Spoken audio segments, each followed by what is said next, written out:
Bueno, antes de continuar con los problemas de sólido rígido, de mencionarles que el tema de sólido rígido es bastante amplio. Lo pueden ver ustedes en el libro de Bill Johnston, por ejemplo, cómo separa sólido rígido en como tres temas. Y bueno, cada tema tiene sus subcapítulos, ¿no? Pues es bastante amplio, la verdad, y yo creo que si quisiéramos avanzar todo el temario de sólidos rígidos solamente, me refiero a la cinemática de sólido rígido, a la cinética, a la dinámica de sólido rígido, pues tendríamos que pasar otras mínimamente 32 clases, yo creo, para poder abarcar todo eso. Es un mundo bastante grande esto de sólido rígido porque hay ejercicios también que son en tres dimensiones. Trato de mostrarles acá lo único, o mejor dicho, lo que suelen entrar a los exámenes normalmente. Y bueno, no estamos profundizando en el tema así a un nivel bastante alto, como les digo, pero lo necesario, por lo menos para el examen de escritura, sí se está dando. Bueno, una de las cosas que han estado entrando, no últimamente, pero sí han entrado, es bueno, la aplicación del giroscopio. ¿Qué es un giroscopio? Pues es un aparato, es un cuerpo en movimiento circular alrededor de un eje, de su eje de simetría y a la vez de un eje cualquiera. Voy a hacer un dibujo.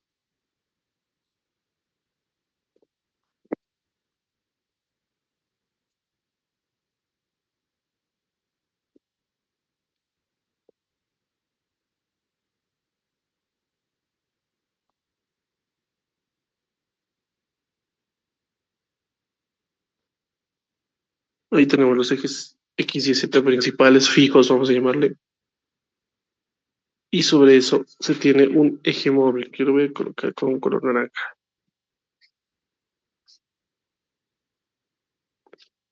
Mi eje móvil ahora es este.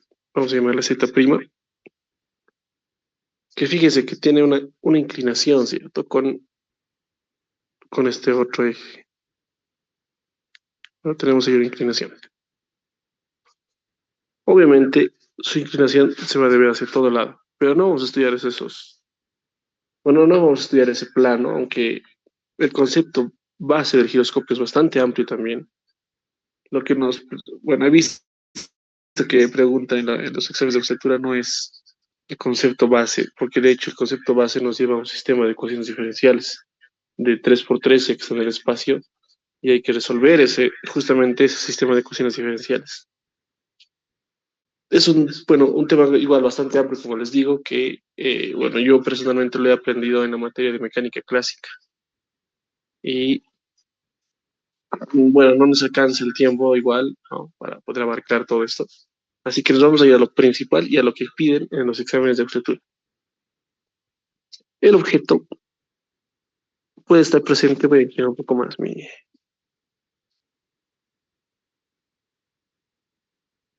Z'. Puede ser de esta manera. Tiene que ser simétrico para nuestro objetivo, ¿listo? No siempre tiene que ser simétrico, puede ser también asimétrico. Pero para nuestro objetivo sí debe ser simétrico. Ya, ahí más o menos. Imagínense un cuerpo ahí cualquiera en el que está girando alrededor de su eje. Su eje es este que es con naranja que estoy dibujando, ¿no?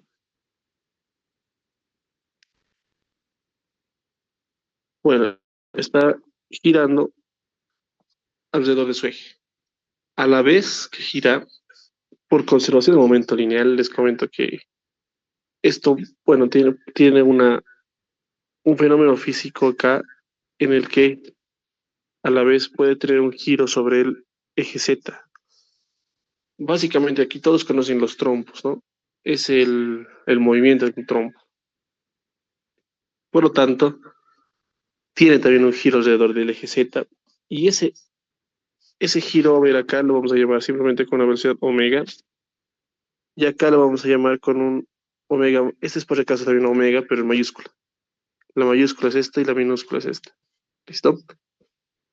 Omega mayúscula. No es, bueno, el omnio se usa, ¿no? Pero en realidad es omega. Por lo tanto, este objeto cumple un movimiento giratorio respecto a dos ejes, ¿no?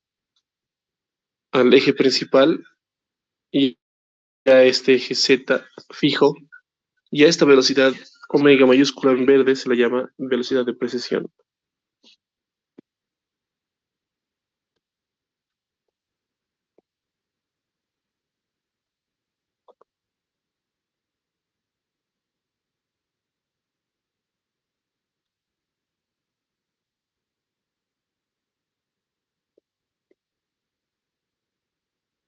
Exacto. Entonces con C.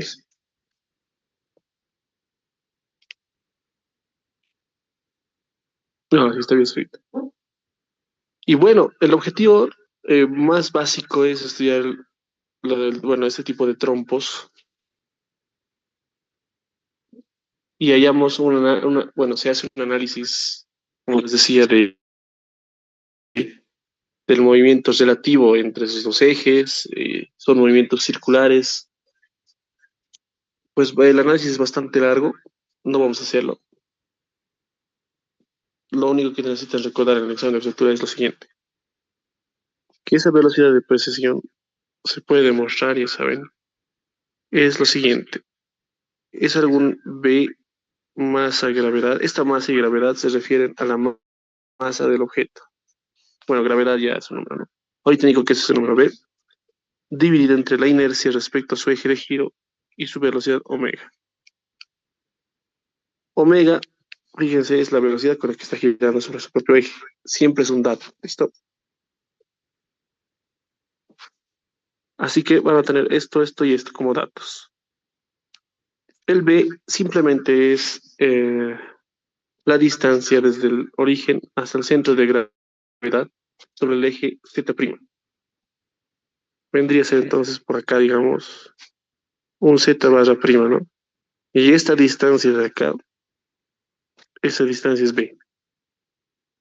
Así que está relacionado también con el centro de gravedad, ¿no? Del objeto.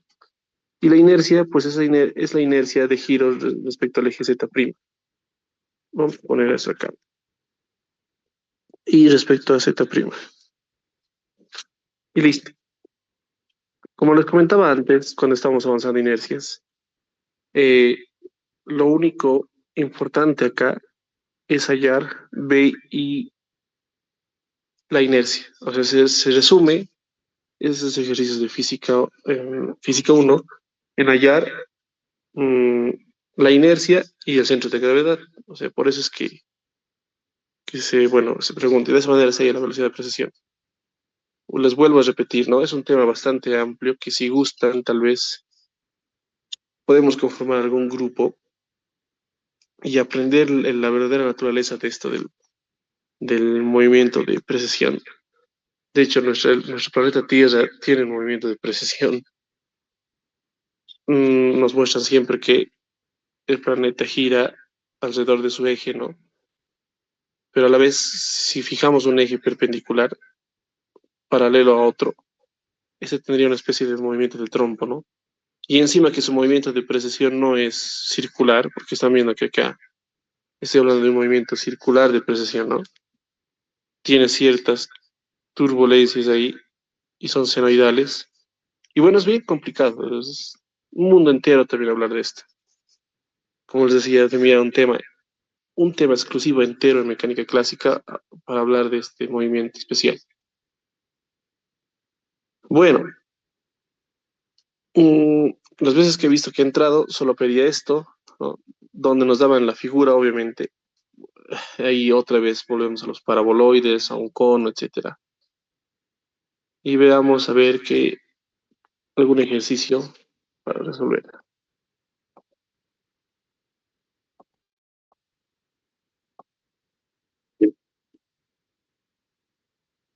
Bueno, este es un problema del libro de Hibbeler. No es de Bill Johnston, no es Hibeler. Bueno, no sé cómo se escribe Hibeler, vamos a dejar ahí nomás. Dice, el trompo pesa 3 libras y puede considerarse como un cono sólido. Si se observa que precesa respecto del eje vertical a una velocidad constante de 5 radianes por segundo, fíjense que acá nos da lo contrario, ¿no? Tenemos su velocidad de precesión y nos piden determinar su rotación, o sea, su velocidad respecto a su propio eje. Usamos la misma ecuación y solamente despejaríamos ahora el omega, ¿no? En vez del omega mayúscula, sería el omega minúscula.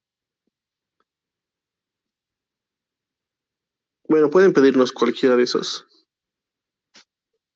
Y acá tendríamos omega mayúscula, ¿no? Y bueno, esta sería la velocidad sobre su propio eje. Para lo cual necesitamos B, que habla del centro de masa, y inercia respecto a su propio eje.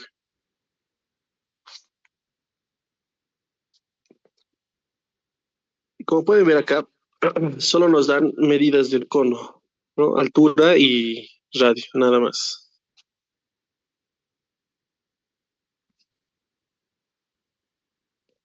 Así que entonces nos tocaría estudiar el centro de gravedad del cono. Bueno, como se estarán dando cuenta acá, por ejemplo, ese ángulo sirve justamente para hallar B. En caso de que no nos dieran, tendríamos que hallar ahí el centro de gravedad. Más bien que no vamos a pasar por esa situación, así que empezamos.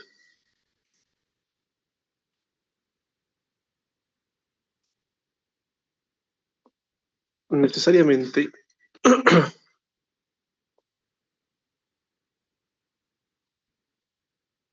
a ver, si sacamos el seno de 30 grados, no creo que sí, vamos a tener que hallar, ¿no?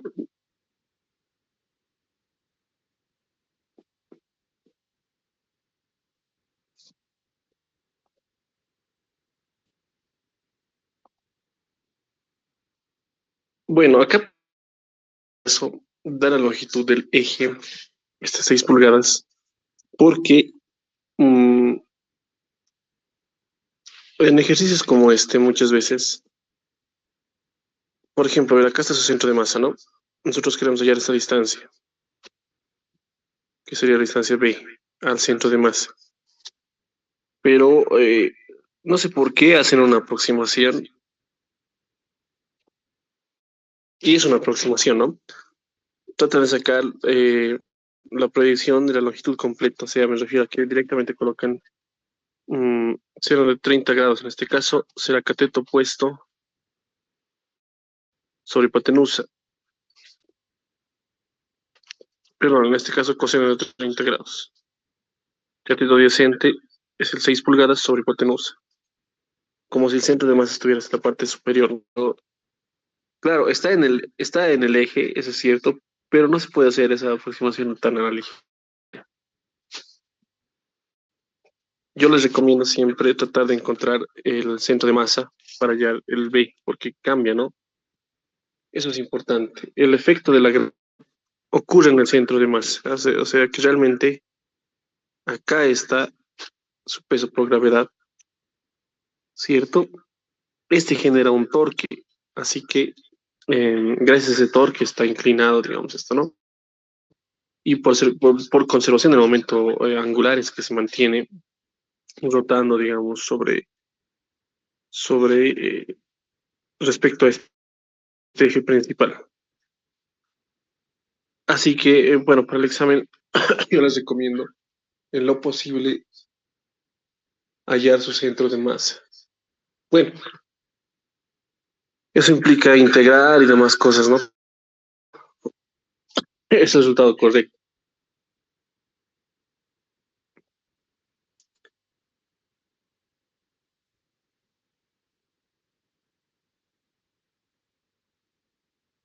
Bueno, a ver, entonces vamos a colocar acá.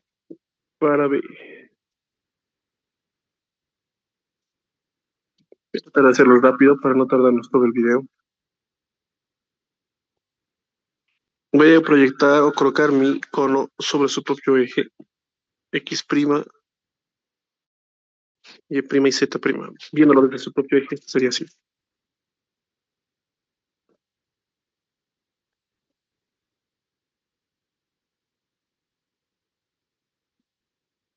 No voy a colocar todavía datos de altura y base, lo voy a hacer de forma general, esto que sea simplemente R y altura H.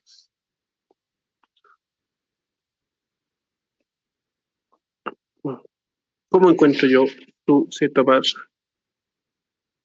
Que sería el Z principal, ¿no? Sabemos que por simetría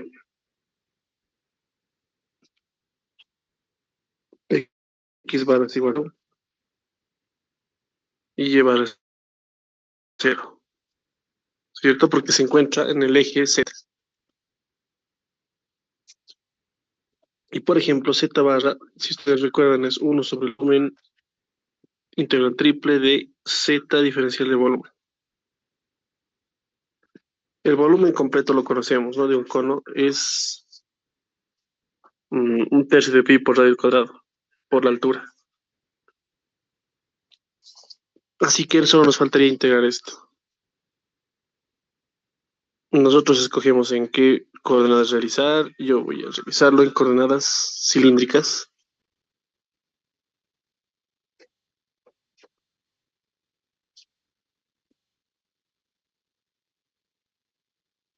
Esto sería rho coseno,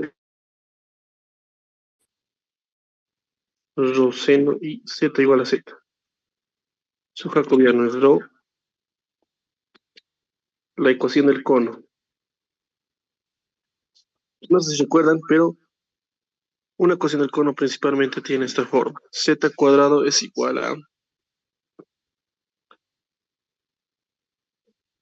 en este caso k veces porque no sabemos qué tan ancho es. ¿Cómo encontramos esa k? Pues con justamente las dimensiones del cono. Escogemos un punto conocido del cono, por ejemplo este, serie de coordenadas 0 en x, r en y y h en z, ¿cierto? Esas coordenadas reemplazamos aquí en la ecuación planteada y tendríamos h cuadrado es igual a k por x al cuadrado. 0, ¿no? Más y cuadrado sería r cuadrado. De esta manera tengo que k es igual a h cuadrado sobre r cuadrado. Y en resumen, la ecuación del cono me quedaría así.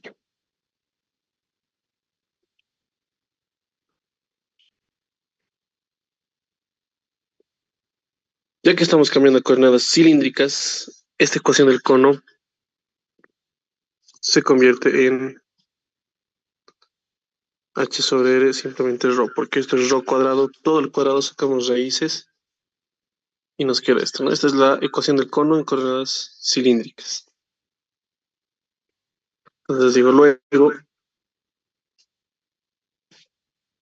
z va a ser a 1 sobre volumen integral. Pi, que es el ángulo que está sobre el plano XY, ¿cierto? Sería de 0 a 2 pi. Tita es de 0 hasta, bueno, este ángulo de acá. Ese ángulo es fácil de sacar, ¿no? Por ejemplo, mm, si sacamos la tangente, esto puedo decir que esto es, si sacamos ahí la tangente de tita, tendríamos cateto opuesto sobre hipotenusa, perdón, sobre cateto adyacente, tangente de R sobre H.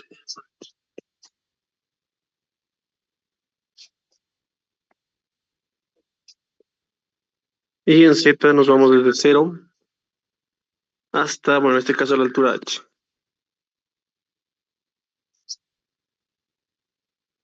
Perdón, no es desde 0, ¿no?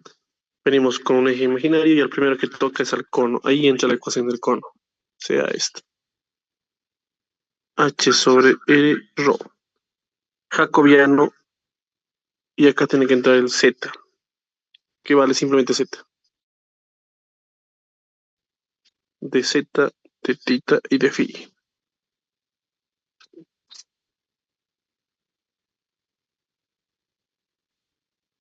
No hay para integrar esto.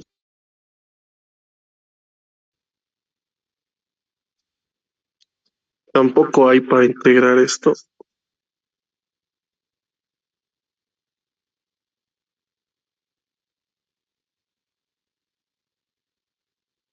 Ay, perdón, no estoy en coordenadas esféricas, ¿no? Esto es desde lo igual a cero hasta E. Si hubiese usado coordenadas esféricas, hubiera tenido que ser este ángulo. Solo estamos acá, ¿no? De 0 a 2pi en tita,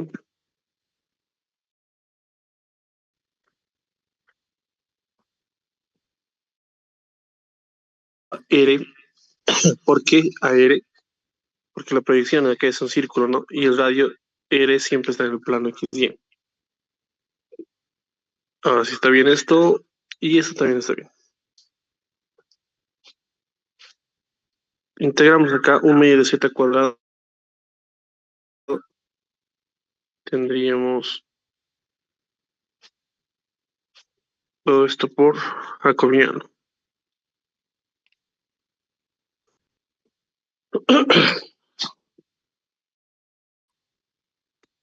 Queda pi sobre el volumen. Integral quedaría h cuadrado, rho cuadrado sobre 2 cuarta sobre r cuadrado.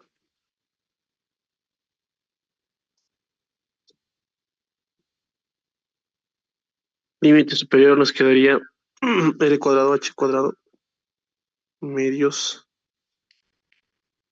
menos, a ver, acá queda, era la cuarta. H cuadrado, r cuadrado sobre 4. Y el límite inferior todo es a 0. Así que quedaría um, un medio menos un cuarto es un cuarto, ¿no? Entonces pi sobre el volumen, r cuadrado, h cuadrado sobre 4. El volumen, les decía, es un tercio de pi por radio al cubo por la altura, ¿no?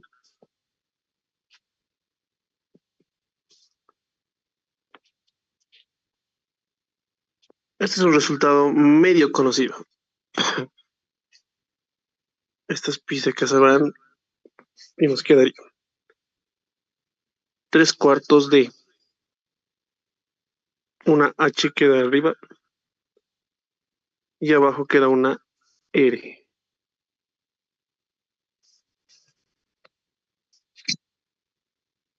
Y ahí está.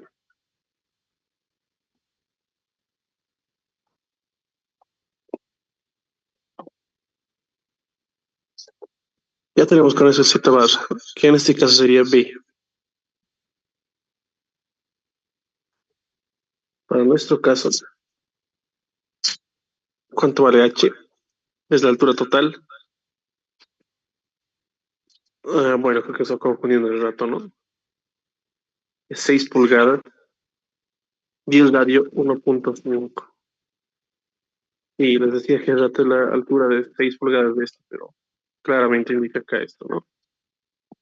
Ya bueno, 6 de altura y 1.5 de radio.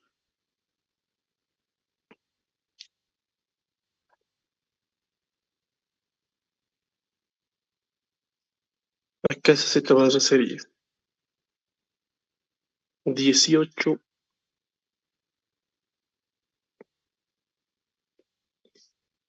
simplemente 3.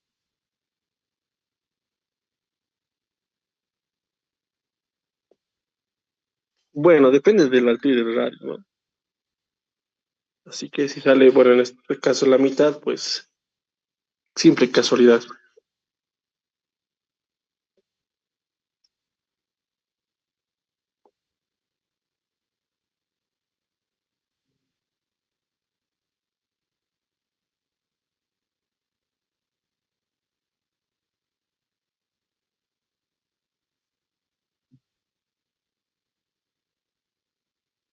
4 por 1.5 es 6, ¿no? Bueno, luego tenemos mm, que hallar la inercia.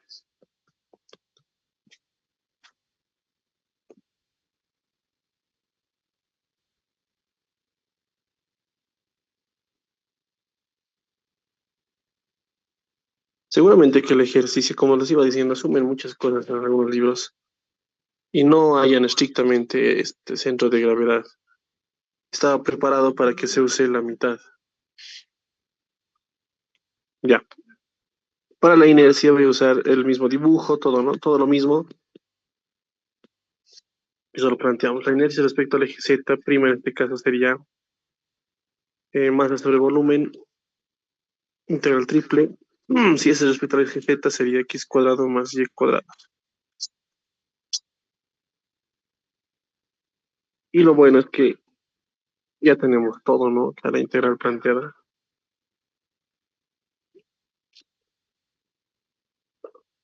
Les decía que siempre es lo mismo. Entonces ahí está. Solo cambia acá. X al cuadrado más y cuadrado, eso se vuelve simplemente rho cuadrado. Entonces esto sería así, rho cubo.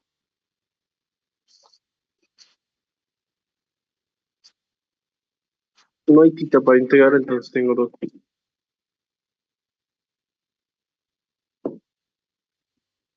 de 0 a r. No hay z, así que solo me quedaría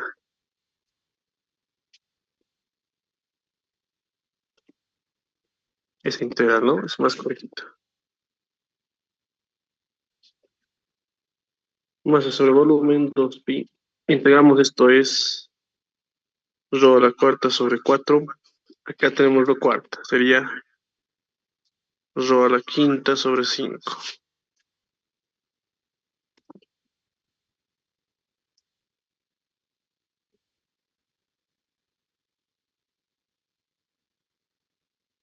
Y bueno, solo tendríamos e de la cuarta por h entre 4 menos h sobre r. E de la quinta, fíjense que va a quedar e de la cuarta, ¿no? Sobre 5. Límite inferior cero, todo se anula. Y quedaría masa 2pi sobre volumen y un cuarto menos un quinto. Eso es 1/20. H e de cuarta sobre 20. Bueno, este 2 más que se simplifique. Y tenemos masa h e de cuarta sobre. Bueno, aquí sobrevive un 10 y el volumen es pi tercios radio al cuadrado de altura. Esta h se simplifican.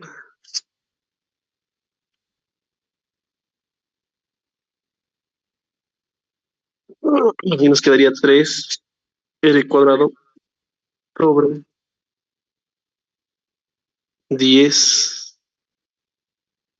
Estamos olvidando colocar el pi, que también se tiene que simplificar. 3r cuadrado sobre 10, nada más, ¿no? Por la masa.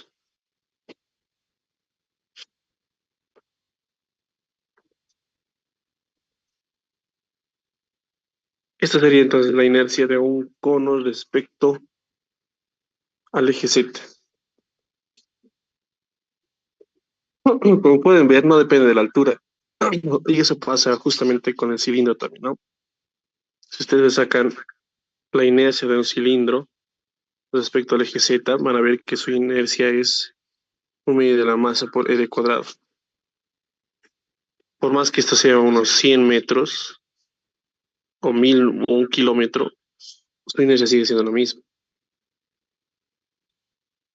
En teoría, si tuviéramos un cilindro de una cuadra de distancia de metal, ¿no? No sería difícil hacerlo girar, solo necesitaríamos una pequeña fuerza que venza la inercia, ¿no? En teoría. Mm, Habría que verificar eso. Lo mismo ocurre con el cono. No depende entonces de su altura.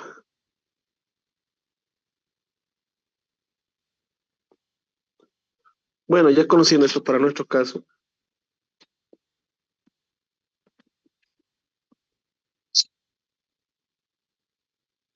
R valía 1.5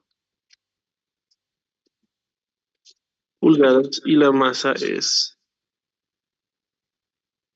3 libras.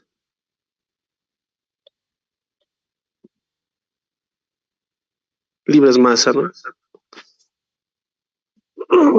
Bueno, a pesar de que acá dice el trompo pesa 3 libras. Si somos estrictos, esto sería el peso. Estoy hablando de libras fuerza. Entonces esa inercia respecto al eje centro sería 3 por 1.5 al cuadrado entre 10.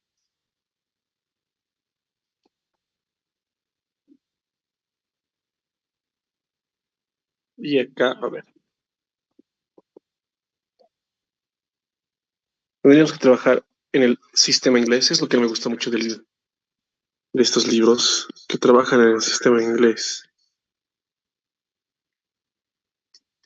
Bueno, si este es peso, tendríamos que la masa sería 3 sobre la gravedad en el sistema inglés, que es 32.2.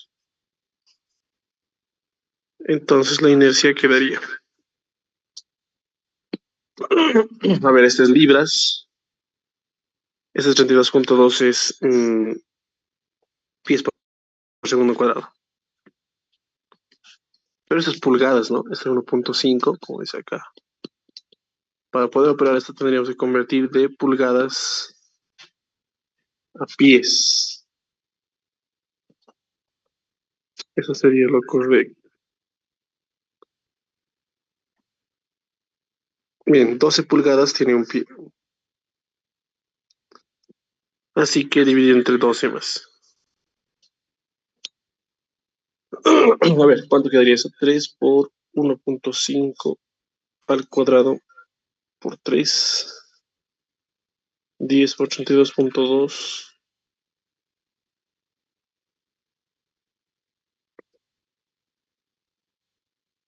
por 12.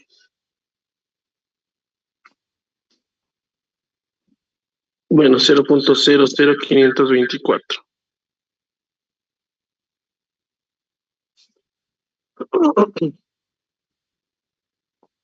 Unidades de masa en el sistema inglés es lux.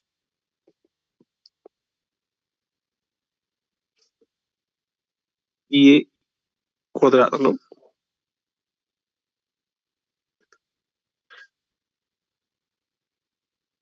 Porque estamos, fíjense, en masa por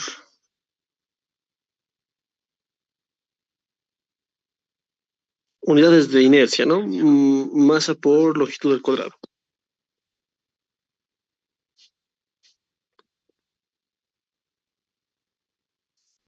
Finalmente, entonces,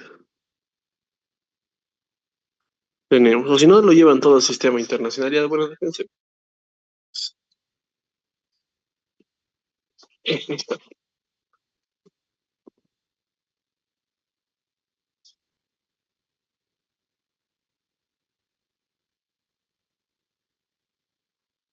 Decíamos para nuestro caso que z barra 3 es igual a b por si acaso, ¿no?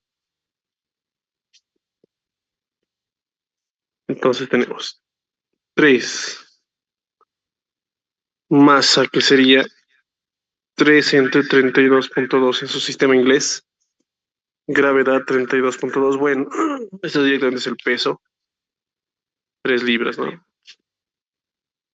Inercia 0.00524 por la velocidad de precesión que daba de edad 5 radianes por segundo. A ver, veamos. Esta velocidad entonces sale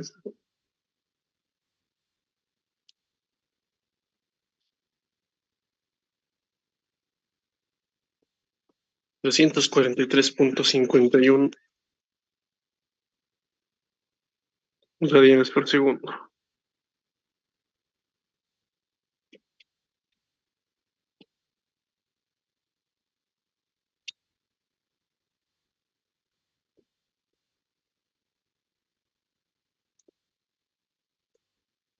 Muy bien, estoy seguro que si entran en el examen, pues ojalá que les den el sistema internacional para que no tengan problemas con unidades. Y espero que con este ejercicio más quede claro esta aplicación grande que tiene esto de inercias y centros de gravedad. No hemos avanzado centros de gravedad de figuras planas, pero eso es todavía mucho más fácil. Es de hecho la misma fórmula. ¿Dónde está? Aquí está, ¿no? Si tuviéramos un área plana, digamos, tendríamos uno sobre el área, integral doble, x diferencial de área. O sea, en vez de hallar de volúmenes, hallaríamos de áreas. Y en vez, bueno, esta x se sigue manteniendo. El y barra lo mismo. Y son las mismas fórmulas, por si acaso, que se usan en cálculo uno también. No porque sea física uno y cálculo uno van a cambiar, ¿no? Bueno, eso sería todo el avance de giroscopios. Recuerdo que una vez entrado lo mismo y les recomiendo, bueno, como un ejemplo, no lo tengo el examen, pero habrá sido hace 2 años también, no era mucho, de lo siguiente.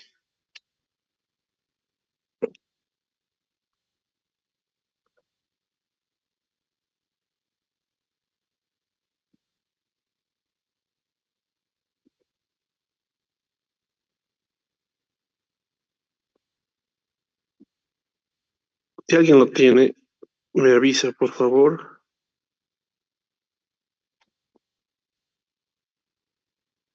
Mucho me equivoco. Allá la velocidad de precesión, el omega, ¿cierto? De la figura. Y recuerdo que era así, a ver.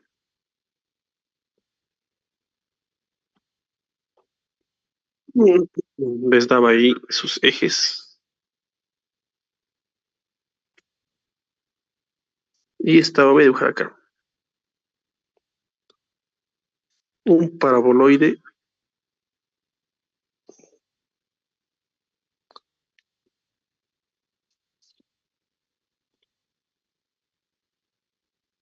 que estaba girando respecto a su propio eje, digamos Z prima, omega que sea dato, ¿listo? Y solo les daba lo siguiente, que esto era R y esto de acá era H.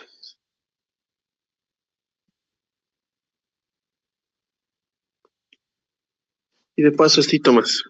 Esta distancia pequeñita de acá daba alguna altura A, por decir. Y ya está.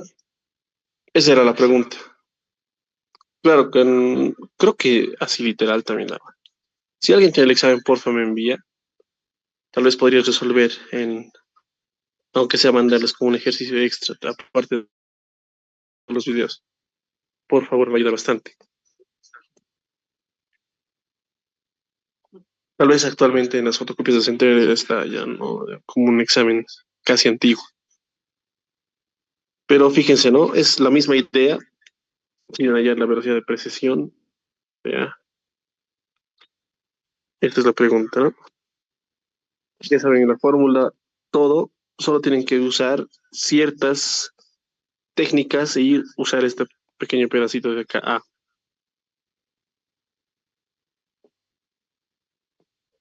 la inercia respecto al eje Z no va a cambiar. Ustedes lo plantean nomás como si el paraboloide estuviera ahí.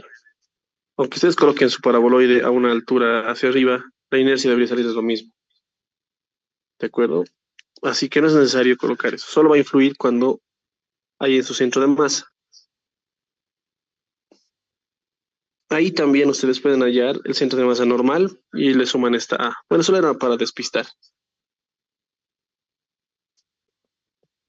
Bueno, con eso entonces terminaríamos esto de mm, giroscopios. Ya saben, es un tema mucho más grande en el que tienen que ver ecuaciones diferenciales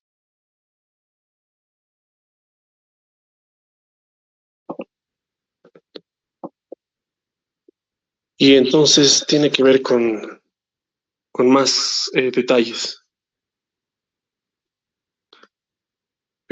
Como les decía, en los exámenes de estructura solo entran este tipo de giroscopios. Como pueden ver, el temario de física uno es realmente bastante amplio, ¿no? Cuesta avanzar totalmente todo. Tal vez ha sido muchas cosas nuevas, incluyendo el movimiento relativo. Yo sé que ha sido más o menos nuevo, ¿no? No es tan común. Bien, hasta el momento hemos avanzado problemas de em, sólido rígido resueltos de forma con el método de Newton y trabajo y energía. Los dos ejemplitos, aunque sea, ¿no? Hay otro tipo de ejercicios, aparte de esos dos, de los giroscopios, que se encargan de la conservación del momento angular de sólidos rígidos. A ver, empecemos con este. Dice, este es del Alonso Fin, si acaso. Siempre anoto, ¿no? De dónde estoy sacando.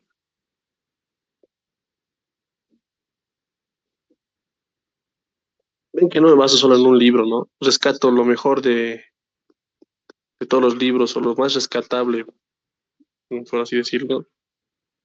Porque, por ejemplo, si nos vamos al Bill Johnson en esta parte de conservación del momento angular, directamente se va a ejercicios bastante complejos que están en tres dimensiones y todo lo demás. Y pues ni siquiera entran así al examen de estructura, ¿no? Bueno, este dice una varilla de longitud L y masa M, pues ahí está. Puedes rotar libremente alrededor de un pivote en A. Está sujetado acá, en este punto A. Una bala de masa M minúscula y velocidad V minúscula golpea la varilla a una distancia A. Bueno, ahí está, todo, con tal como se ve el dibujo. Y acá lo clásico, por ejemplo, es una vez que se introduce la bala, ver hasta dónde llega, etcétera, no el ángulo. Pero acá pide otra cosa, fíjense. Encontrar el momentum angular del sistema con respecto a inmediatamente antes y después de que la bala dé contra la varilla. Está refiriéndose al momentum angular. Por eso les decía, son ejercicios relacionados con la conservación del momento angular. Explicar cuidadosamente. Bueno, inciso B, determinar el momentum del sistema inmediatamente antes y después de chocar. Inciso C, bajo qué condiciones se conserva el momentum, cuál es el Q de la colisión, pues varias cosas, ¿no? Que no son tan comunes. Entonces, anotamos acá. Vamos a hablar un poco de conservación del momento angular.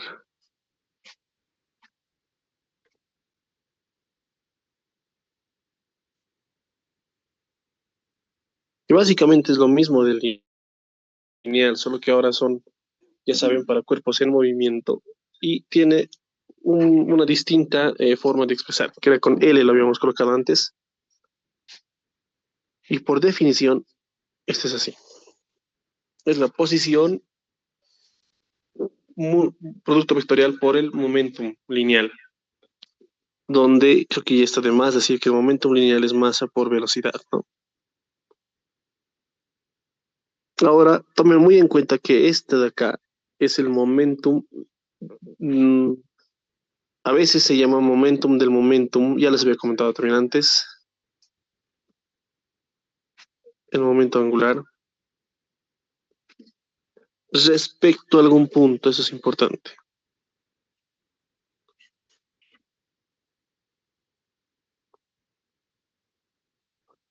Es muy importante, porque vamos a hablar de esta L, de este vector, respecto a algún punto. En este caso, ¿respecto a dónde? Al eje de giro. Eso es importante.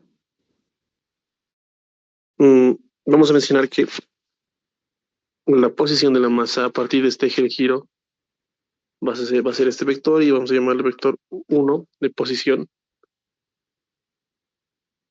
Por ejemplo, acá hay un ángulo que va a ir variando, ¿cierto? Acá tenemos la velocidad de la varilla y su momentum de la masa m vendría a ser un vector paralelo a la velocidad. Este sería el vector P. Y bueno, entonces decimos, suma de torques respecto al eje de giro A es igual a la inercia por aceleración angular. Esta aceleración angular es la derivada de la velocidad respecto del tiempo, ¿cierto? Esta inercia, como es constante para este ejercicio, puede ingresar dentro de la derivada. Y esto de acá es justamente ese momento angular. Por lo tanto, la suma de torques es la derivada del momento angular respecto del tiempo.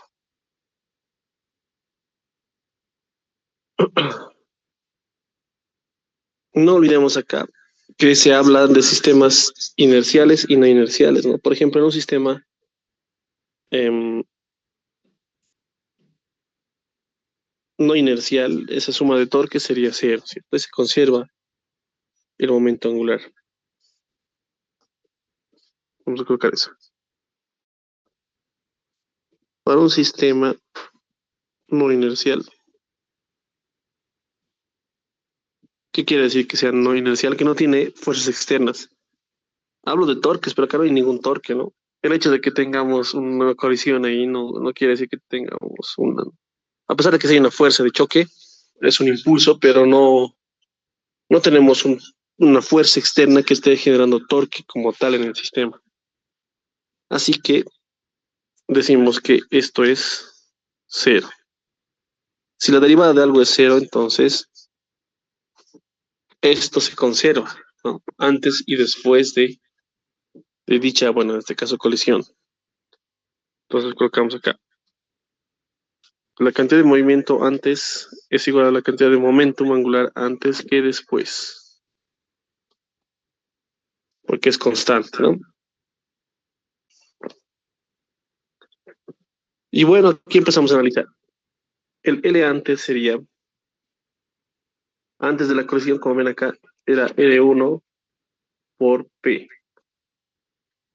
Estos son los vectores que lo ven aquí arriba con azul, antes de la colisión. Y eso sería de bueno, esto vamos a colocar acá desde la bala, ¿no? Más hay otro objeto aquí, que sería la vara. Vamos a llamarle R2. Por su pétalo, ¿no? Uno y 2. Esto está referido, por si acaso, a la bala. Y esto es de la barra, ¿no? Pero la barra no tenía velocidad antes de la colisión, entonces este es cero. R1 por P1 quedaría, ¿cierto? Pues podemos hacer como su producto vectorial, decimos módulo del primero, módulo del segundo y seno del ángulo que los separa. A ver, veamos un poco acá. ¿Cuál es el ángulo que separa estos dos vectores? Si alargamos un poquito, digo, este ángulo de acá sería, ¿cierto? Ese ángulo es pi medios más ti. ¿Están de acuerdo? Es un tita que va cambiando, ¿no?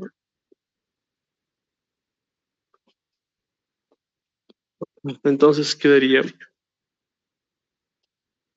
pi medios más tita.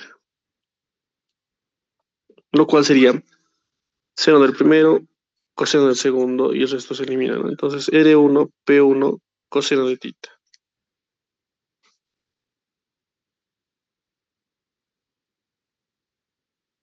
Podemos decir aquí del gráfico cuánto es el coseno de tita.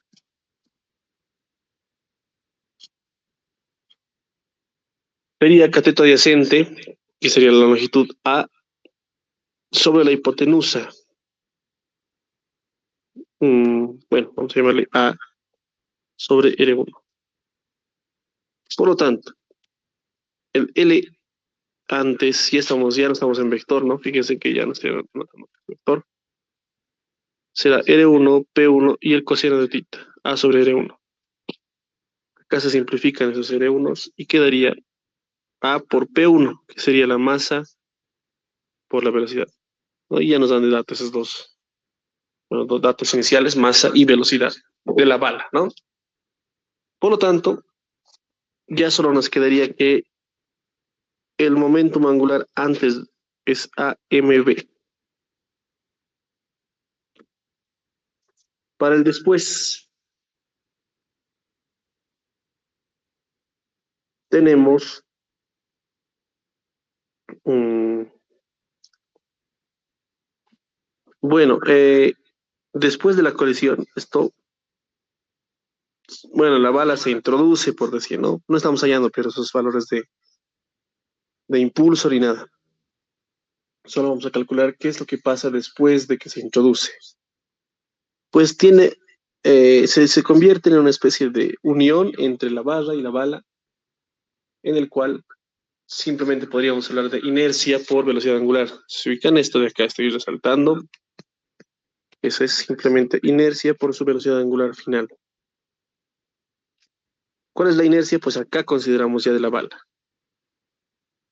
A ver, de la barra respecto al punto A, no sé si valga la pena hacer, pero es respecto al centro, sería así, ¿no? Más la masa por la longitud al cuadrado. En este caso sería L al cuadrado por 4. Yo creo que eso está muy entendido, ¿no? Estoy usando Steiner y todo esto es de la barra. Más de la bala. Simplemente como es un objeto puntual, masa por, en este caso es m por a cuadrado. Vamos a diferenciar ambas masas porque esta es de la barra y esta es de la bala. De la barra creo que decía m mayúscula, ¿no? Así que colocaremos nomás como es. Por velocidad angular. Ah, en el inciso A pedía encontrar el momento angular del sistema con respecto a inmediatamente antes y después. O sea que esto ya era un resultado, en este caso. Y el libro también tiene respuestas, así que está correcto. Bueno, finalmente, el momento angular después sería, esto se vuelve un tercio de ml cuadrado más m cuadrado por omega. Y esto directamente es el resultado también.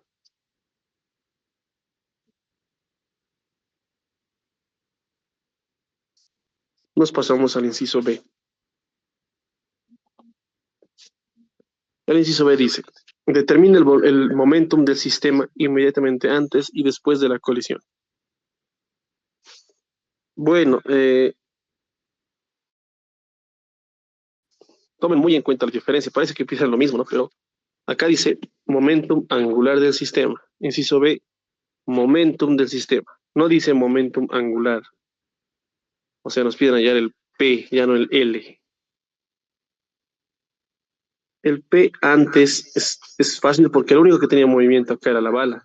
Sería masa por la velocidad y listo, ¿no? No hay más que hablar acá. Para el momentum, después tenemos masa por la velocidad de la bala, si vamos a colocar después de la colisión, más la masa por la velocidad de la varilla, también después de la colisión, ¿cierto? Tomemos en cuenta que este valor se convierte en velocidad angular por el radio. Y esta velocidad de la varilla es igual a L medios por omega. El radio por omega también, ¿no? Estoy usando la misma idea. Todo en función de omega estoy llevando. Entonces quedaría que el P después de la colisión es M a omega más M L medios por omega. Factorizamos el omega y tendríamos acá ese valor.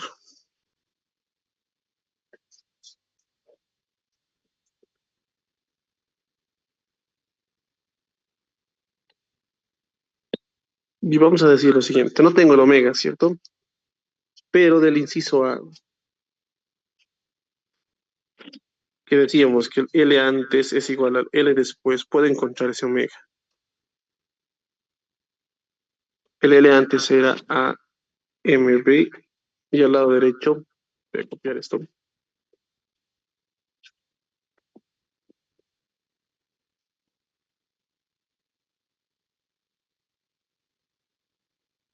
tenemos ahí, ¿no? De esa manera tendríamos ya el valor de omega, que sería AMB, un tercio de ml cuadrado más m al cuadrado. Luego, simplemente reemplazar acá, y con eso hemos encontrado el momentum después de la colisión. Ese es el momentum lineal, ¿no? Queda MA más ML medios por omega, pero omega es un tercio de ML cuadrado más M cuadrado por AMB. En el resultado del libro, por si acaso, divide arriba y abajo entre MA.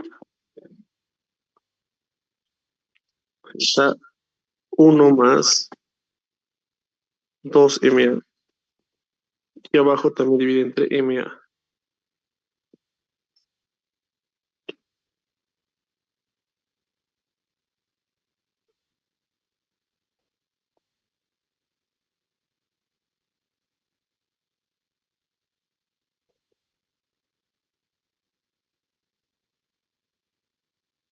¿Estoy olvidando algo? Un momento. A ver, si dividimos entre MA acá, quedaría una A. Esa A también vamos a factorizarlo y quedaría 1 más ML cuadrado sobre 3M al cuadrado. Y aquí queda AMB. La cosa es que esto se simplifica y simplemente queda así. Este es el resultado del libro.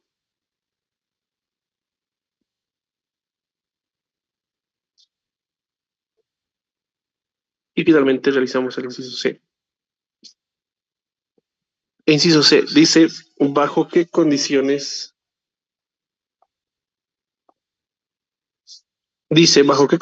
se conserva el momentum, cuál es el Q de la colisión. Bueno, esa Q se está refiriendo por si acaso. En el libro lo pueden leer. Q lo llama la variación de la energía cinética, ¿no? O sea, nos está pidiendo hallar energía final menos energía inicial.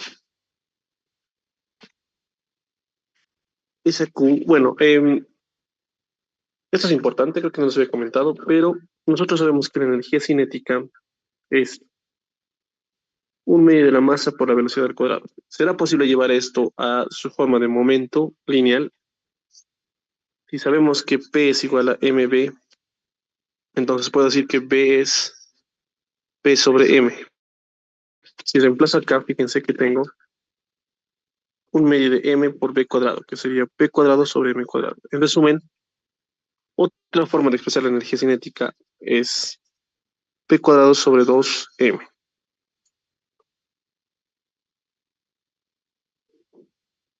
En este caso, lo decimos luego, la energía cinética final es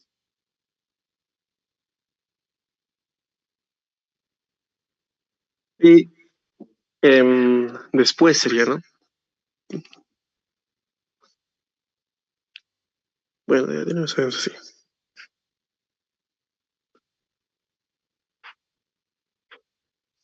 Pero la masa no es una sola, ¿no? Es ahora la suma de ambos porque después están unidos, ¿no? Y bueno, en este caso quedaría P cuadrado.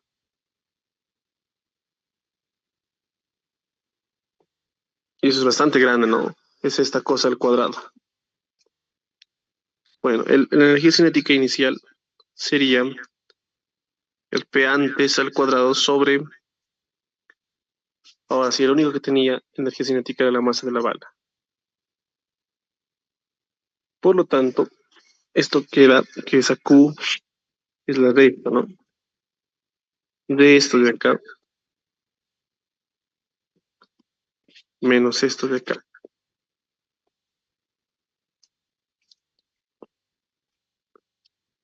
Reemplazar y simplificar muchas cosas les va a llevar a que Q es este producto 2 veces M más M minúscula por la B al cuadrado.